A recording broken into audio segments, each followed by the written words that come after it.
안녕하세요. 서영주입니다. 요한복음 4장 1절로 42절에서는 예수님께서 야곱의 우물가에서 만나신 사마리아 여인에 관한 이야기가 기록되어 있습니다. 당시 세례 요한보다 예수님께서 제자로 삼고 세례를 주시는 사람의 수가 더 많다는 소문을 바리새인들이 듣고 신경을 쓰고 있다는 사실을 아신 예수님께서는 유대를 떠나 다시 갈릴리로 가기로 작정을 하셨습니다. 길을 나서신 예수님과 제자들은 중간 지역의 사마리아 마을을 지나가게 되었는데 그날 정오쯤 일행은 수가라는 동네에 자리 잡은 야곱의 우물가에 이르렀습니다.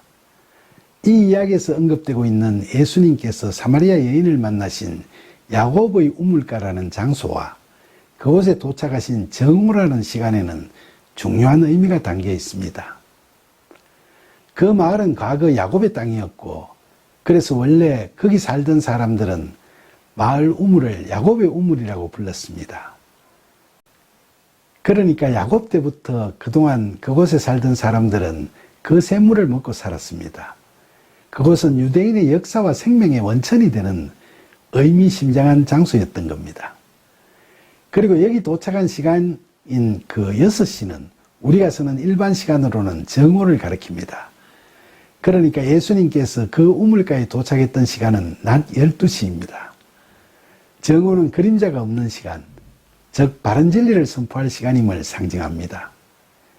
예수님께서는 해가 중천에 떠 있고 이스라엘 조상들의 역사가 쓰여 있는 이 우물가에서 사마리아 여인을 앞에다 두고 이처럼 진리에 대한 말씀을 하시는 겁니다. 이스라엘 백성이 탄생한 땅, 바로 하늘과 땅이 만나는 그곳에서 말입니다. 이야기는 우물가에 도착한 제자들이 전신 먹을거리를 사러 동네에 들어간 사이에 웬 사마리아 여인 한 사람이 우물가에 물을 기르러 나오는 장면으로 전개됩니다.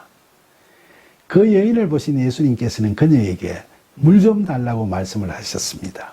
그런데 그 여인은 대뜸 선생님은 보아하니 유대 사람이신데 어떻게 평소에 상종도 안 하는 우리 같은 사마리아인에게 물을 달라고 하세요라고 시비조로 못마땅한 듯이 말을 했습니다.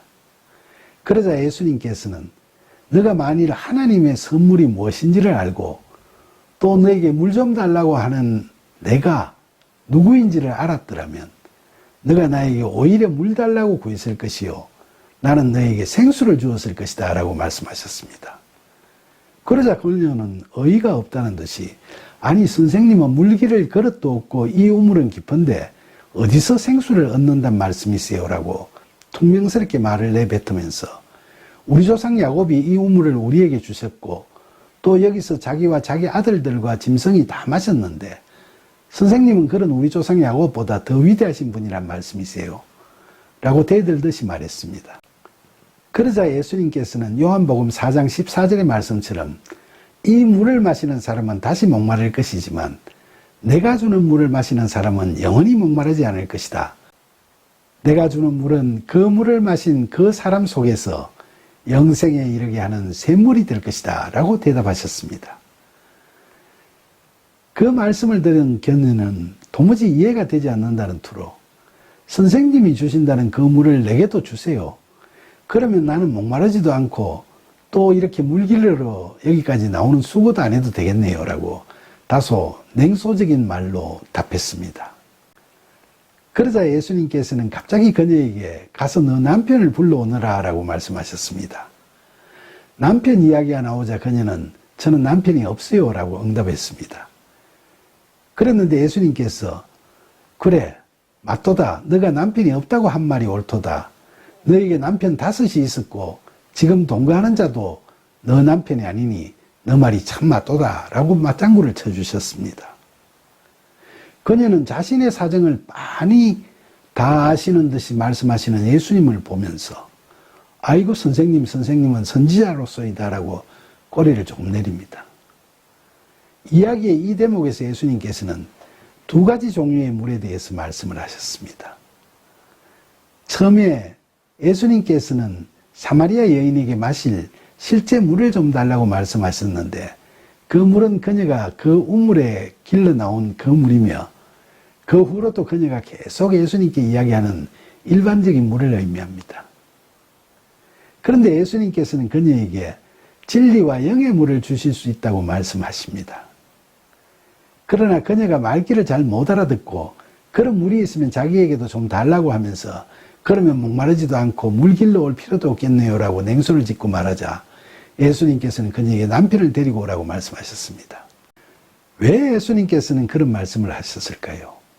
예수님께서 그녀의 남편 이야기를 하신 것은 바로 인간의 결핍과 진리와 영의 생수에 대해서 말씀하시기 위함이었겠죠.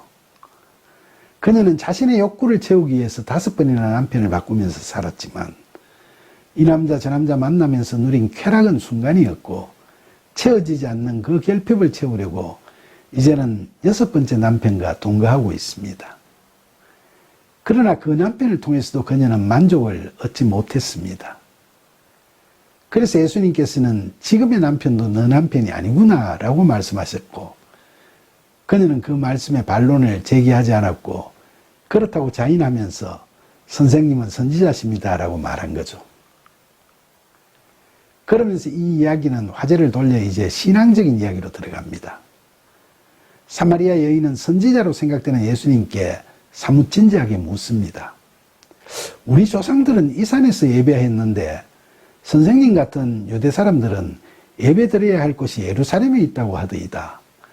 도대체 어느 말이 맞는 것인가요? 라고 예배 장소에 대해서 물었던 겁니다. 그러자 예수님께서는 여자여 내 말을 믿으라. 너희들은 이 산 위에서도 아니고 예루살렘에서도 아닌 데서 하나님 아버지께 예배 드릴 때가 올 것이다.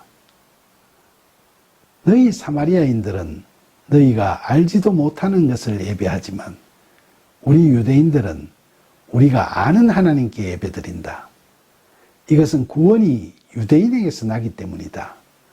하나님 아버지께 참되게 예배드리는 자들은 앞으로 영과 진리로 예배를 드릴 때가 온다. 지금이 바로 그때다. 하나님 아버지께서는 이렇게 예배드리는 사람들을 찾으신다. 하나님은 영이시다. 그러므로 하나님께 예배드리는 사람은 영과 진리로 예배드려야 한다. 라고 선언적 의미의 말씀을 하셨습니다. 결국 이 장면들에서 우리가 볼 수 있듯이 예수님께서는 우리가 인간적 욕구를 충족시키려고 애써봐야 아무 소용이 없고 하나님의 진리와 영의 생수를 마시는 삶을 살아야 영생을 누릴 수 있다는 것을 그 여인에게 가르치셨는데 그녀는 그 말씀의 뜻을 잘 못 알아듣다가 남편 이야기 같은 자신의 문제와 결부될 때 그제서야 희미하게 깨닫기 시작하면서 신앙에 대해 궁금한 것을 묻게 됐죠. 그래서 그녀가 예배는 사마리아 동네 산에 가서 드리는 게 맞습니까? 예루살렘에 가서 드리는 게 맞습니까? 하고 묻자 예수님께서는 어디서든지 영과 진리로 하나님께 예배 드려야 한다는 우리 신앙생활에서의 핵심적인 말씀을 하신 겁니다. 코로나로 인한 팬데믹 상황에서 대면 예배가 금지되거나 제한적으로 허용되면서 교인들 중에서는 종교의 자유를 침해하는 처사라고 반발하는 경우도 종종 있지만 결국 예배는 장소의 문제가 아니고 어디서든 우리 각자의 지성소, 우리 마음속 골방에서 하나님을 만나고 영과 진리로 예배드리는 것이 중요한 겁니다. 오늘날 세상 교회들은 좋은 예배당이기 때문에 거기서 예배드리는 것을 저는 적극 권하고 있지 반대하는 것은 결코 아닙니다. 그러나 우리가 거기에 제발 묶이지는 말라는 말씀을 드리고 싶은 겁니다. 무조건 교회 건물에 가서 예배 드려야 참된 신앙생활을 하는 것이지 그렇지 못하면 하나님과 멀어지는 것이라고 생각하는 것은 바른 생각이 아니라는 겁니다.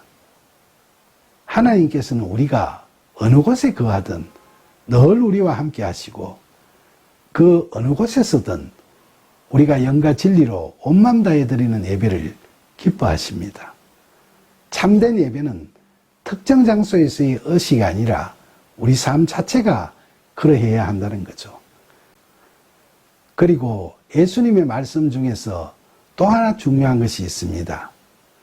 예수님께서는 구원이 유대인에게서 난다고 말씀하셨는데 이것은 유대인들만 구원을 받게 된다는 이야기가 결코 아닙니다. 이때 유대인은 단수 명사로 쓰였기 때문에 바로 예수님 자신을 가리킵니다. 따라서 이 말씀은 구원은 예수 그리스도로부터 난다는 말씀인 겁니다. 이제 이야기가 여기까지 전개되어 나가자 그 사마리아 여인의 입에서 드디어 그리스도라는 말이 나오게 됐습니다. 그녀는 저는 그리스도라고 하는 메시아가 오실 것을 압니다. 그가 오시면 우리에게 모든 걸 알려주시겠죠 라고 응답했습니다. 그때 예수님께서는 너에게 말하고 있는 내가 바로 그다 라고 말씀하셨습니다. 그 말씀에 놀란 그녀는 이고 왔던 물동이를 내버려 두고 동네로 들어가서 마을 사람들에게 들어보세요. 내가 한 모든 일을 다 알고 이야기하시는 분이 계세요. 다 봐서 보세요. 그분이 바로 그리스도가 아닐까요? 라고 흥분해서 외쳤습니다. 이처럼 영과 진리로 참된 예배를 드리라는 예수님의 이 말씀을 듣고서 그 사마리아 여인이 보여주는 반응은 우리에게 많은 것을 시사하고 있습니다. 예수님의 말씀을 들은 그녀가 긴가민가 하면서 메시아 곧 그리스도라고 하는 분이 오시면 그분이 그걸 다 가르쳐 주시겠죠라는 애매한 반응을 보였는데 그때 예수님께서 너에게 지금 말하고 있는 내가 그 사람이다라고 놀라우신 선언을 하시자 자기가 기다리던 메시아 곧 그리스도가 예수님이시라는 그 말씀을 듣는 그녀는 지금껏 이 남자 저 남자 거쳐오면서 찾지 못했던 희망을 드디어 찾게 되었던 겁니다. 그동안 추구해온 쾌락의 즐거움을 초월하는 기쁨을 발견한 그녀는 육신의 생존을 위해 필수적으로 구비하고 있어야 할 물동이까지 내버려 둔 채로 손살같이 마을을 향해 다람박질해 갔습니다. 영원한 삶, 즉 영생의 진리를 찾게 된 그녀는 자기가 느끼는 감동과 감격 그리고 참된 행복의 기쁨을 사람들에게 전해야겠다는 선한 충동에 사로잡혀서 지금까지 주인 삼은 모든 것을 내려놓고 그 사실을 전하고자 달려갔던 거죠. 이처럼 우리는 하나님을 만나고 예수 그리스도와 함께하는 은혜를 누리게 되면 그 복음의 진리를 사람들에게 전하고 싶어지는 마음을 억누를 수 없게 되는 겁니다. 저 자신도 그래서 이렇게 여러분들께 말씀을 전하고 있는 게 아니겠습니까? 그러는 동안 이야기는 또 예수님과 제자들의 대화로 장면을 바꾸어 전개됩니다. 시장을 보러 간 제자들이 돌아와서 자신들이 사온 음식을 예수님께 건넸습니다. 그러자 예수님께서는 내게는 너희가 알지 못하는 먹을 양식이 있다고 갑자기 말씀하셨습니다. 그 말씀을 들은 제자들은 어리둥절하면서 누가 잡수실 것을 가져다 드렸을까 하고 서로 궁금해했습니다. 그때 예수님께서는 제자들에게 나의 양식은 나를 보내신 분의 뜻을 행하고 그분의 일을 이루는 것을 말한다. 너희는 넉 달이 지나야 추수할 때가 된다고 했지. 그러나 너희 눈을 들어서 밭을 보아라. 이미 곡식이 익어서 추수할 때가 되었다. 거두는 자가 이미 삭도 받고 영생에 이르는 열매를 거두어 드린다. 이는 뿌리는 자와 거두는 자가 함께 즐거워하게 하려 합니다. 그러므로 한 사람이 심고 다른 사람이 거둔다 하는 말이 옳다. 내가 너희가 수고하지 않은 것을 거두게 하려고 너희를 보냈다. 수고는 다른 사람들이 했는데 너희는 그들이 노력한 것에 참여하였느니라 라고 말씀하셨습니다. 여기까지의 이야기에서는 그리스도인들의 사역의 참된 의미를 강조하고 있습니다. 먼저 식사를 드시라는 제자들에게 내게는 너희들이 알지 못하는 먹을 양식이 있다고 예수님께서 말씀하셨는데 그들은 그 말귀를 알아듣지 못하고 영문을 몰라 했다는 것은 아직도 그들에게 성령이 임하지 않았다는 사실을 알 수 있게 합니다. 예수 그리스도는 우리의 구원을 위한 길이요 진리요 생명이십니다. 영생을 살기 위한 양식이 되는 진리를 우리는 그분을 통해 얻을 수 있습니다. 그러나 아직까지 성령이 임하지 않았던 제자들은 스스로의 이성과 경험만으로는 영안을 뜨고 예수님의 그 말씀을 확실하게 깨닫게 될 수가 없었던 거죠. 말귀를 못 알아듣는 제자들에게 예수님께서는 자신이 하시는 사역이 예수님을 보내신 하나님의 뜻을 행하며 하나님의 일을 온전히 이루는 것이라고 예수님의 사명에 대해서 선포하셨습니다. 그러면서 너희는 넉 달이 지나야 추수할 때가 이르겠다고 하지만 내가 보기엔 벌써 곡식이 다 익어서 추수할 때가 되었다고 말씀하십니다. 이건 일반적인 시간, 즉 크로노스의 시간으로 보면 아직 추수할 때가 아니지만 하나님의 시간, 카이로스의 시간으로 보면 지금이 바로 추수할 때라는 것을 의미하죠. 그러면서 예수님께서는 제자들에게 너희는 이미 삭을 다 받았으니까 어서 가서 영생에 이르는 열매를 거두어 드리라고 말씀하셨습니다. 삭을 이미 받았다는 것은 예수님께서 제자로 삼으셔서 이미 하나님 나라의 백성으로 거듭나게 되었으니까 이제 거두는 자로서의 사명을 다하라고 하시는 말씀입니다. 예수님께서는 당신께서 이곳에 이미 씨를 뿌려 놓았으니까 제자들은 마을로 가서 거두면 되는데 그런 사역을 통해 모두 다 즐거워하게 될 것이라고 말씀하시는 것은 하나님의 뜻을 이루는 사역의 기쁨과 보람에 대해서 강조하신 겁니다. 그 점 이야기는 물길로 왔다가 동네로 들어간 사마리아 여인의 간증하는 장면으로 바뀌게 됩니다. 그녀의 말을 들은 많은 마을 사람들은 예수님을 믿게 됐습니다. 그들은 예수님께 와서 자기들과 함께 유하기를 청했고 예수님께서는 그곳에서 이틀을 유하셨습니다. 그 이틀 동안 예수님의 말씀을 들은 많은 마을 사람들은 예수님을 믿게 되었고 그 사마리아 여인에게 우리가 예수님을 믿은 것은 너 말 때문만은 아니고 우리가 친히 그분의 말씀을 들어보고 그분이 참으로 세상의 구주이심을 알았기 때문이라고 자신들의 신앙을 고백했습니다. 이 이야기에서 그 사마리아 여인이 동네 사람들에게 그리스도가 오셨다고 기쁜 소식을 전하는 것이 바로 우리 평신도들의 선교나 전도의 시작을 상징합니다. 그 이야기를 전해 들은 사람들은 몰려와서 예수님과 함께 하기를 간청하고 함께 하시는 예수님이 세상의 구주, 바로 그들이 기다리던 메시아, 즉 그리스도이심을 알게 되는데 이건 선교나 전도의 열매가 맺히게 되는 과정을 그리고 있는 거죠.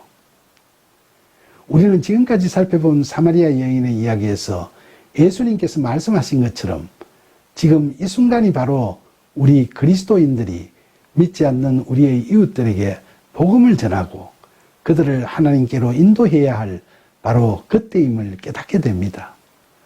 부디 언제 어느 때나 어느 곳에 있든지 늘 주님을 향하고 주님만 바라보면서 항상 영과 진리로 하나님 아버지께 예배드리는 참된 신앙을 부여잡고 예수님께서 주신 전도나 선교의 소명을 다하기 위해서 담대히 세상으로 나아가는 저와 여러분이 되기를 간절히 소망합니다.